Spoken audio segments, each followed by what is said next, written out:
ഗുരുതര ലൈംഗിക ആരോപണങ്ങൾ പുറത്തുവന്നിട്ടും ഹേമ കമ്മിറ്റി റിപ്പോർട്ടിനെ നിസ്സാരവൽക്കരിച്ച് സർക്കാർ.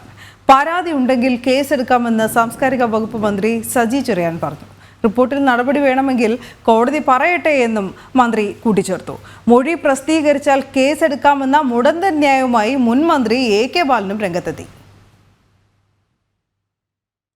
മലയാള സിനിമയിൽ സ്ത്രീകൾ അതിക്രൂരമായ ലൈംഗിക ചൂഷണത്തിനും വിവേചനത്തിനും ഇരയാക്കുന്നതിന്റെ തടുക്കുന്ന വിവരങ്ങളാണ് പുറത്തുവന്ന ഹേമ കമ്മിറ്റി റിപ്പോർട്ടിലുള്ളത്. അവസരം കിട്ടാനും സിനിമയിൽ നിലനിന്നു പോകാനും സ്ത്രീകൾ ലൈംഗിക താല്പര്യങ്ങൾക്ക് വഴങ്ങേണ്ടി വരുന്നുവെന്നാണ് കണ്ടെത്തൽ. ക്രിമിനൽ കുറ്റകൃത്യങ്ങൾ ഉണ്ടായെന്ന് വ്യക്തമായിട്ടും നിഷേധ നിലപാട് തുടരുകയാണ് സാംസ്കാരിക വകുപ്പ് മന്ത്രി അടക്കമുള്ളവർ.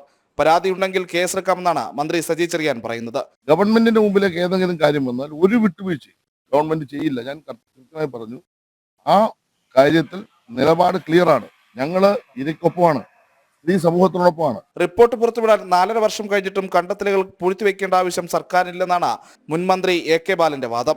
മൊഴി പ്രസിദ്ധീകരിക്കാൻ കോടതി തീരുമാനമെടുത്താൽ മാത്രമേ കേസെടുക്കാൻ കഴിയൂവെന്നും ബാലൻ പറഞ്ഞു വയ്ക്കുന്നു. ഈ ഒളിച്ചു വെച്ചിരിക്കുന്ന മൊഴിയുണ്ടല്ലോ, ഒളിച്ചു വെച്ചിരിക്കുന്ന റെക്കോർഡുണ്ടല്ലോ, അത് പ്രസിദ്ധീകരിക്കണമെന്ന് ബഹുമാനപ്പെട്ട കോടതി പറയട്ടെ. കോടതി പറയാത്തിടത്തോളം കാലം, കമ്മീഷൻ പറയാത്തിടത്തോളം കാലം ഗവൺമെന്റിനൊന്നും ചെയ്യാൻ പറ്റില്ല. കാരണം ഗവൺമെന്റിന്റെ മുമ്പിൽ ഒന്നുമില്ല. വേട്ടക്കാരുടെ സ്വകാര്യത സംരക്ഷിക്കുകയാണ് സർക്കാർ എന്നാണ് പ്രതിപക്ഷ വിമർശനം. ആരെയാണ് സാംസ്കാരിക മന്ത്രി വിഡ്ഢിയാകുന്നത്?